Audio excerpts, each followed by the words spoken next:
Estamos começando mais um programa Conexão Tupã. Normalmente nós recebemos nossos convidados no estúdio em Tupã, mas nessa data viemos até Marília e estamos sendo recebidos pelo Bispo de Marília, Dom Luiz Antônio Cipollini. É um prazer recebê-lo.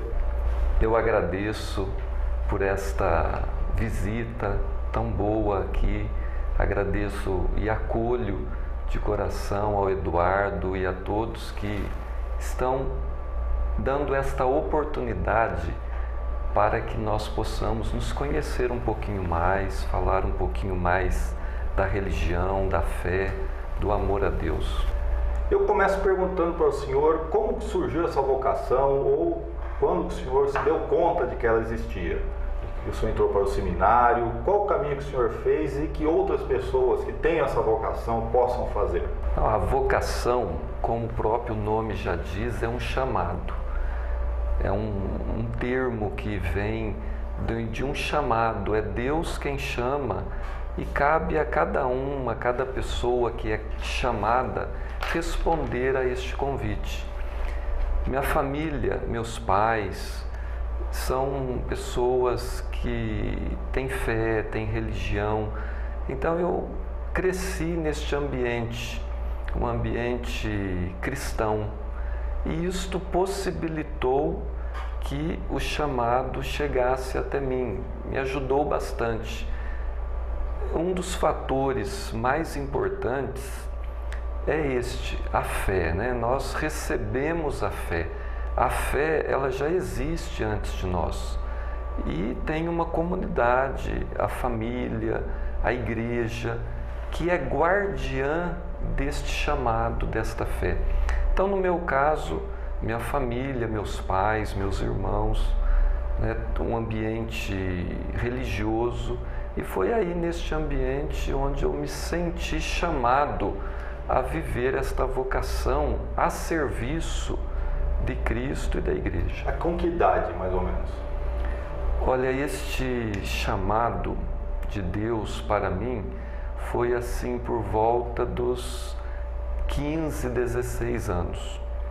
Eu já estava trabalhando e estudando nesta época. Estava trabalhando e também estava cursando na época o colegial, e foi onde eu senti que Deus estava me chamando para este caminho, para esta missão. E aí o senhor foi fazer o seminário. Para onde, em que cidade o senhor morava? O senhor foi para onde? Como que foi esse passo, os passos seguintes depois do surgimento da vocação? Minha família é de Caconde. Caconde, estado de São Paulo. Tem uma estância turística muito bonita.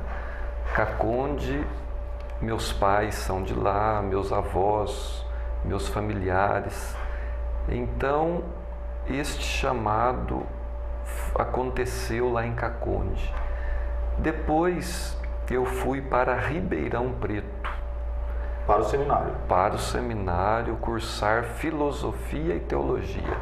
Então, em Ribeirão Preto, são esses dois cursos.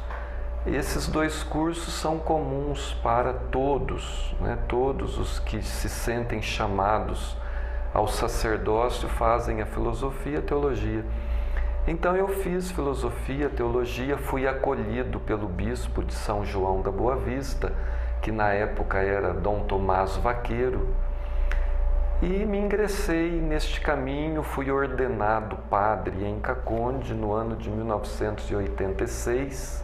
Depois de quanto tempo de estudos? Depois de 6 anos de estudos, na época, 6 anos. Hoje são 8 anos.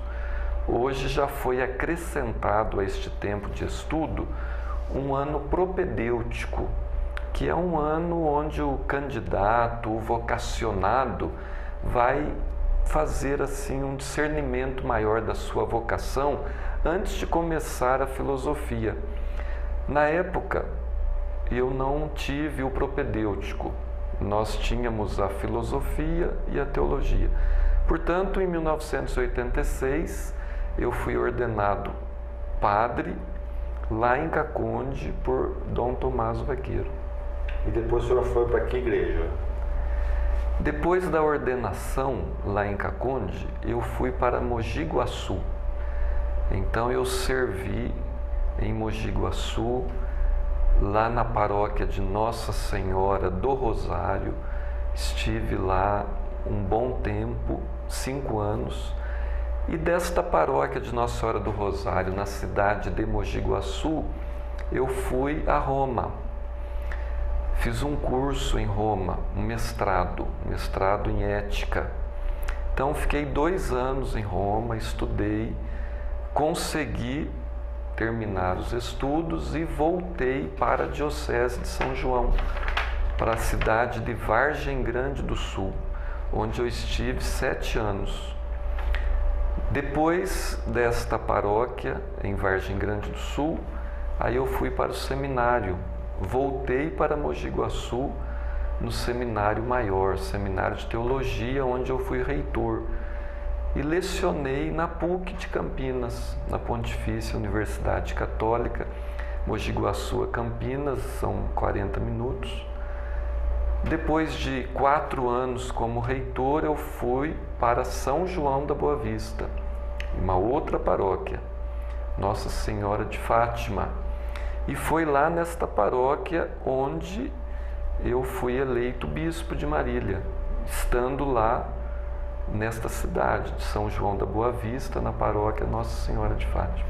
Como é eleito, escolhido um bispo? Quais os critérios da igreja? Como é o processo de seleção, se é que ele existe? Este processo ele é feito através de consultas por escrito. São consultas feitas por cartas, por escrito. A quem? É só a leigos, não? A religiosos, também. Apenas religiosos?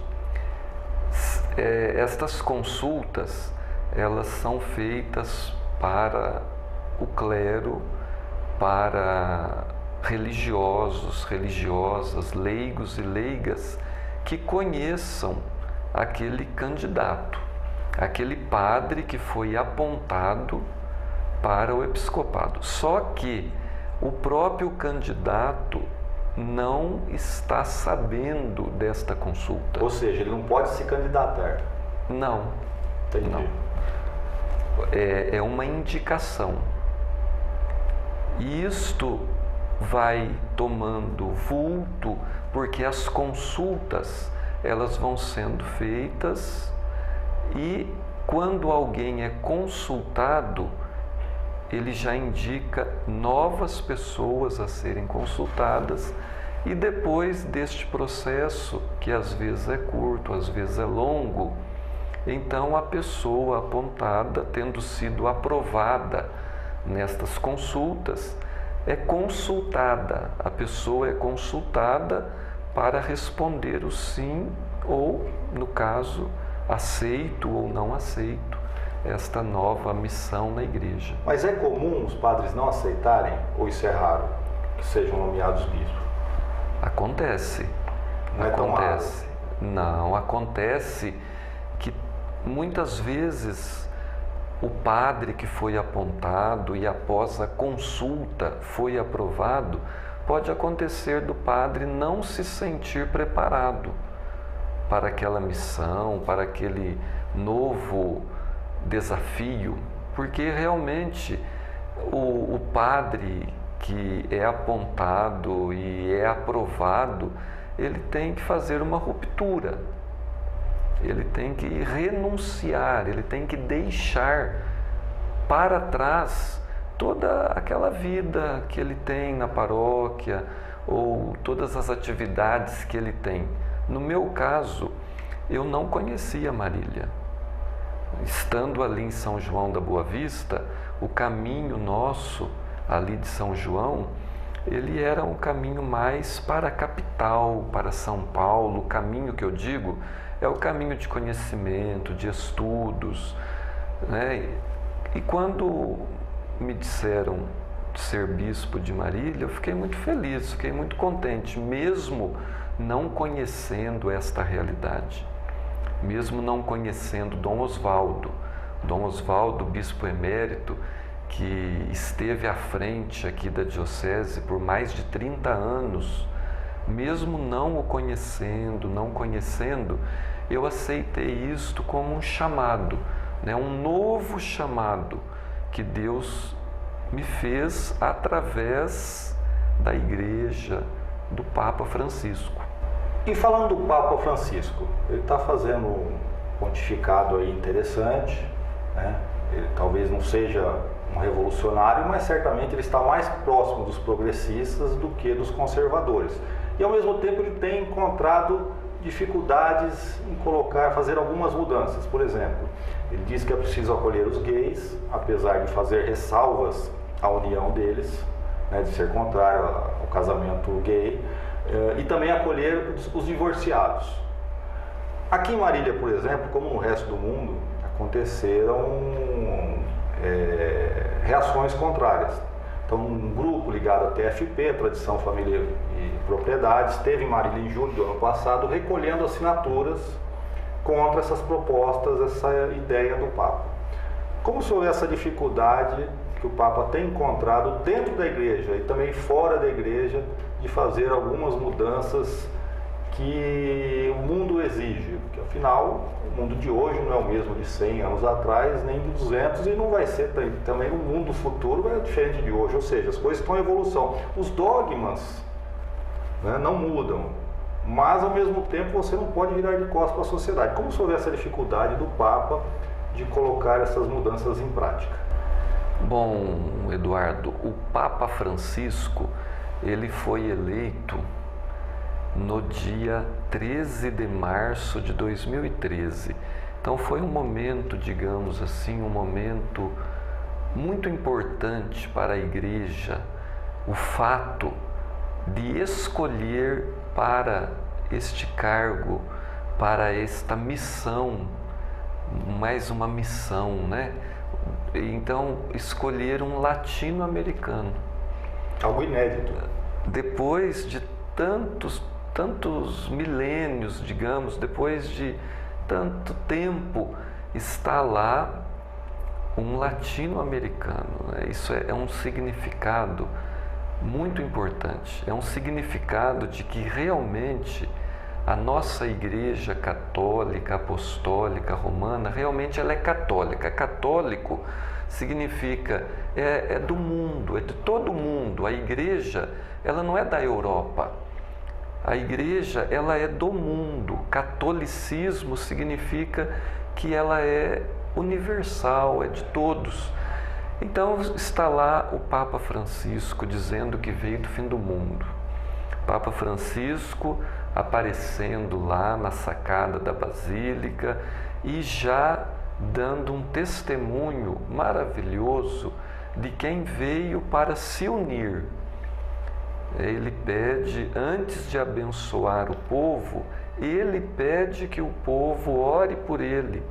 Então, o Papa Francisco, com este gesto, dizendo que ele é aquele que vai presidir na caridade. Ele vem para presidir os fiéis no amor, na caridade, na solidariedade. Então, o Papa Francisco, ele não se encaixa naqueles clichês que nós usamos muito. Conservador, progressista, liberal, ele não se encaixa aí. Porque realmente o que eu noto é que o Papa Francisco, ele está à frente. Ele está um passo à frente de etiquetas, de alguns clichês, onde muitas vezes as pessoas são enquadradas para que nós possamos compreendê-las. O Papa Francisco, ele está um pouco em tudo, né, em toda aquele contexto. O senhor diria que ele tem uma visão mais global e menos, ao contrário assim, de outros papas que centralizam mais em certas questões? Eu diria que o Papa Francisco, ele humanizou o papado. Humanizar, no meu modo de entender, significa assim, ele se aproximou. Com certeza. Todas as pessoas se sentem próximas dele sem nunca terem visto pessoalmente. E isto eu vejo aqui em Marília, andando pela cidade. Às vezes, andando pelas ruas aqui de Marília, eu me encontro com pessoas que não são católicas, pessoas que têm uma outra opção, uma outra profissão de fé, mas que simpatizam com o Papa Francisco, simpatizam muito. Já encontrei pessoas aqui não católicas que têm um conhecimento do Papa Francisco melhor do que muitos católicos, um conhecimento assim de ouvir o que ele fala, seguir as suas viagens, ler os documentos que o Papa escreve. Então o Papa Francisco realmente ele se aproxima de todos, de todos. E dentro desta sua maneira de ser, que não é uma maneira de ser que começou no dia 3 de março de 2013, é uma maneira de ser que vem lá da Argentina, que vem da Argentina, que eu digo, é porque é onde ele exerceu o ministério antes de ser eleito Papa. Então, olhando para a história de vida, nós vemos que a história de vida do Papa sempre foi esta história de se fazer próximo das pessoas. E sendo próximo das pessoas, ele tem como falar sobre as dificuldades. Quando voltando para Roma, depois da visita ao Brasil, na Jornada da Juventude, quando ele foi questionado sobre o fato da participação dos gays na igreja, quando ele diz aquela frase, quem sou eu para julgar? Ali ele já deixou claro que já desmontou muita gente. Que mesmo sendo o Papa, ele não pode julgar uma pessoa que tenha dentro de si o desejo, o apelo, o chamado para Deus. Ele diz, quem sou eu para julgar? Portanto, ali ele já mostra que a igreja ela tem que ser mãe. Mãe, esse lado maternal da igreja é o lado de acolher as pessoas. Antes de julgar alguém, nós devemos acolher, conhecer a pessoa. Você citou as pessoas que estão em segunda união.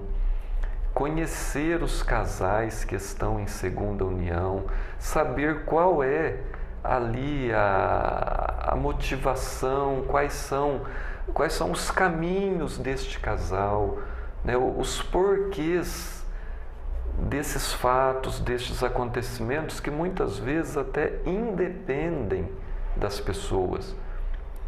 Então, acolher, né? Acolher as pessoas e exercer esse lado da igreja que é o lado maternal, né? De acolhida às pessoas nos seus sofrimentos, na sua vida, nas suas alegrias, nas suas dificuldades. Uma outra declaração do Papa, além dessa de acolher os divorciados e também os gays, foi em relação à ciência, né? Mais especificamente a teoria da evolução, que ele declarou que Deus não é um mágico com uma varinha de condão, né? E que a teoria da evolução é plenamente compatível com o Criador, né? Isso é uma coisa que vem de encontro ao que eu sempre me perguntei, porque as pessoas colocam ou o criacionismo, é coisa de cristão, é coisa de religioso, ou a teoria da evolução e também por tabela, né, o Big Bang, que ainda não é uma coisa totalmente comprovada. Há cientistas que afirmam que sim, há evidências, outros dizem que não, mas é algo em estudo. Ou seja, por que teoria da evolução, ou mesmo Big Bang, tem que ser coisa de ateu? Por que ambos não podem ser uma criação de Deus? Por que Deus não pode ter se manifestado através da teoria da evolução, né? E ele se coloca né? Nesse ponto, assim, né? Parece que até a sensação que eu tive é que ele estava respondendo para mim, né? Ou seja, é possível, né? Segundo a igreja, é possível não, é claro que segundo a igreja católica, que Deus está por trás desses eventos, que eles aconteceram, não é como está na Bíblia, Adão e Eva, 6.000 anos, né? Ou seja, o criacionismo, mas isso não invalida Deus, né? O senhor acha que ele vai se aproximar da ciência também em outros aspectos ou não? Então vamos falar um pouquinho do Papa João Paulo II, Santo Padre, o Papa João Paulo II.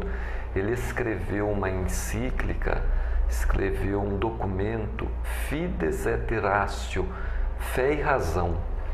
E ali ele usa uma imagem bonita, muito bonita. Ele usa a imagem de um pássaro que, para levantar voo, ele precisa das asas, 2 asas. Então ele diz a mesma coisa do ser humano. Para que o ser humano chegue até Deus, comparando assim com o voo de um pássaro, ele precisa dessas 2 asas. A razão, a inteligência, a ciência, mas precisa também da fé. A fé é uma adesão da vontade a Deus, ao plano de Deus. Portanto, é a fé e a razão. O Papa João Paulo II, ele lembra isto diante de um contexto social onde a ciência, a tecnologia, provas científicas é que vão tomando lugar dentro do campo social, dentro, é claro, das universidades, das grandes concentrações, né? Hoje nós temos a tecnologia que vem em auxílio da ciência para provar, para demonstrar, para dissecar, e a verdade parece que ela só existe se pode ser provada. Então a ciência, ela vem tomando o campo, ela vem se expandindo, e muitas pessoas assim fascinadas pela razão ou abandonam a fé ou acham que a fé se tornou algo de pessoas infantis ou pessoas que não devem ser levadas a sério, ou histórias da carrochinha ou coisas. Parece que a fé ficou relegada a um segundo plano. E o Papa João Paulo II, ele quer dizer justamente isso, que fé e razão, elas não se opõem, elas podem muito bem, elas podem se unir para elevar o ser humano. Tanto é verdade, viu, Eduardo? Vejamos aí a Segunda Guerra Mundial, né? Os experimentos e toda aquela destruição que a razão, a ciência sozinha pode produzir. E declararam, logo após o final da guerra, que Deus estava morto. Então, é a declaração de um filósofo. Pois é. Então, vejam bem, Nietzsche ele vai declarar assim: Deus morreu. Ora, se Deus morreu, depois diz Dostoiévski, ele diz, então tudo é possível. É possível você destruir tudo. Então vejam, a fé e a razão, elas são muito compatíveis e se unem e se ajudam. E o ser humano realmente se eleva quando ele é capaz de fazer esta síntese. Porque a fé sozinha pode conduzir a fanatismos terríveis. Se de repente... É o que a gente vê hoje, já vimos no passado, inclusive dentro da Igreja Católica, infelizmente, mas já é uma página virada da história, mas hoje vimos dentro do Estado Islâmico. O fanatismo religioso, ele é algo muito perigoso. É o oposto daquele cientificismo sem ética, sem fé, sem moral. Então, a fé e a razão, na visão do Papa João Paulo II, elas elevam o ser humano. Elevar o ser humano significa que o ser humano ele vai se superando. Não é elevação de importância. O ser humano é importante pela sua dignidade. Todo ser humano é importante, porque ele é ser humano. Ele é importante porque ele é ser humano. Não somos nós que atribuímos algo para que a pessoa seja digna. Ela já nasce digna. Nós podemos reconhecer ou não a dignidade da pessoa. Mas, seja quem for esta pessoa, ela é digna em si mesma, antes de que nós possamos lhe atribuir dignidade ou não. Mas a fé e a razão, elas vão elevando o ser humano no sentido que ele vai se superando, que ele vai se tornando mais humano. Ele vai se tornando, vai se humanizando cada vez mais. E o Papa Francisco, eu penso que ele caminha na mesma linha. A ciência, ela não está contrária à fé necessariamente. A ciência, ela pode iluminar, ela pode contribuir com a fé. E a fé, ela tem essa missão de iluminar a ciência, não deixar que a ciência entre por caminhos que vão desumanizar o ser humano. Portanto, o Papa Francisco, nesta questão, e muito assim acertadamente, ele vai dizer isso, Deus não é um mágico, e não é mesmo. Deus, ele é criador, ele não é mágico. Agora, a criação de Deus, ela está aí, e é tão importante que Deus nos dá inteligência para que nós possamos descobrir tudo isso. Mesmo na teoria da evolução, ainda falta aquela pecinha lá do elo perdido, Sim, com certeza. Não se sabe como a vida surgiu, não se sabe como ela evoluiu. Não se sabe também como foi aquele passo para a consciência, a consciência, o ser humano. Eu sei quem eu sou, a consciência reflexiva, a consciência que se reflete sobre si mesmo. Nós sabemos hoje que alguns chimpanzés têm, eles se reconhecem no espelho. Uma criança, até uma determinada idade, até 2 aninhos, ela não se reconhece no espelho. Se você fizer uma manchinha no rosto da criança, colocá-la diante do espelho, ela não sabe que aquela manchinha está no seu rosto. Então, essa consciência reflexiva, também no ser humano, ela vai se desenvolvendo. E é isso que me dá a capacidade de saber que eu sou eu, não sou você. Que você é você e eu sou eu, cada um é um ser individual.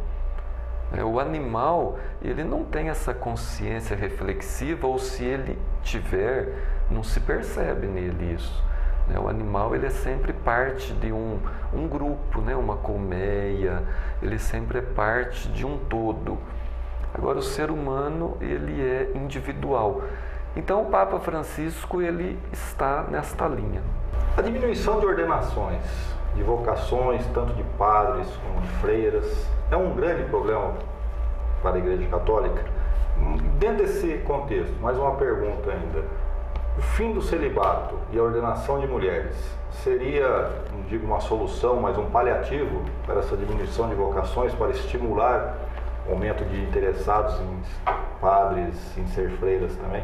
Então nós vamos voltar um pouquinho no tempo. 1962 foi quando o Papa João XXIII, o Papa Bom, lá na Europa ele é conhecido como Papa Bom e é santo hoje. O Papa João XXIII, ele convocou o Concílio Vaticano II, uma reunião no Vaticano de 2.000 bispos, Uma coisa estupenda. Uma revolução, foi uma revolução. Foi um acontecimento sem precedentes na história, reunir lá no Vaticano bispos do mundo. Veja, essa catolicidade da Igreja, né? Várias línguas, várias culturas, mas todos comprometidos com o Evangelho. Então o Papa João XXIII, ele teve essa inspiração. Ele queria fazer a Igreja respirar ares novos, né? Como ele mesmo simbolicamente abriu as janelas dos aposentos e falou: olha, que o Espírito, o vento, o ar entre, areje a Igreja. E realmente o Concílio Vaticano II foi um passo muito importante na Igreja Católica. Mas também houveram reações. Até hoje existem grupos dentro da Igreja que não aceitam certas mudanças. Justamente. A Igreja Católica, abrindo-se para a modernidade, para o mundo, ela também acabou retirando seguranças. Pessoas que estavam dentro da Igreja e se sentiam seguras com todas as leis, com todas as normas. Interesses também foram contrariados? Também, por que não? Né? Interesses assim no sentido de pontos de vista. No final desta reunião, que começou em 62 e terminou em 65... Já com Papa Paulo VI. Justamente, porque o Papa João XXIII morreu neste decorrer deste concílio. Então, em 1965, quando os trabalhos conciliares foram concluídos e o documento conciliar foi publicado e foi divulgado, muitos sacerdotes Muitos se sentiram assim felizes com o concílio e outros se sentiram inseguros com aquela nova forma de ser igreja, povo de Deus, povo a caminho. Então, realmente, muitos deixaram a batina, como se dizia, deixaram o ministério.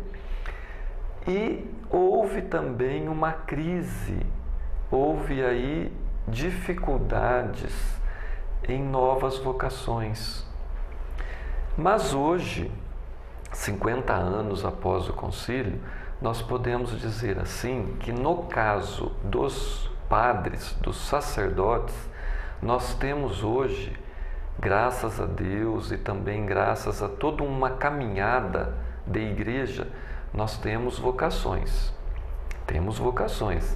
Agora, as religiosas, neste momento que nós vivemos na igreja, as religiosas que mais têm vocações são para a vida contemplativa. Aquelas religiosas que entram para o convento e permanecem lá dentro em oração, justamente. Aqui em Marília nós temos um mosteiro, as Clarissas. Não faltam vocações.